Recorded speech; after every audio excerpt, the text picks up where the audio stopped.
Kesigiz qaysı jılgı şak sakal? Bana 100 buçuk buldu. Qalla bir 100 buçuk. 100 Hı. Apam boynadan beri de. Afon boyuna da yaşım. Hacı Mırza Harifat yerin karnaşı. Bir kanavu tubla bir Türklü yaşlı Mustafa de kanavu kalıp geldi Afon boyunadan. Abi çare don kesilen bana. O zaman da beni atkam dirvelen olacak. Apam boynadan. Afon boyuna. Ulan bizim ortamızda eküyü var. Süleyman bizim ortamızda. Eküyü var. Ondan sonra biz gideceğiz. Siz beri kelgenden sonra ağrı barıp Kafkazlı körgönünüz bolğan mı? 6 kere varğanma. 6 kere varğanma. Maradan ese bulayım mı carattınız aksakal? İşte bulayım. Ne katası var? Ne? Patron. Kim o? Har dedi, kim ber dedi.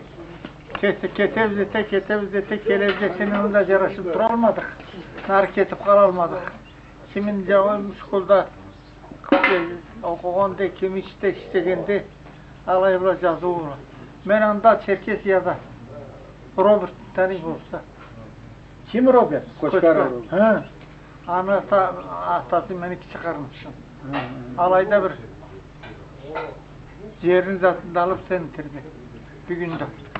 Bir yorulma. Askeri günesi de yerin çok. Olda malay çok olay. Robert Plümel mi? Robert'in atası olmadı tamada sen misin tamada? Ben mi?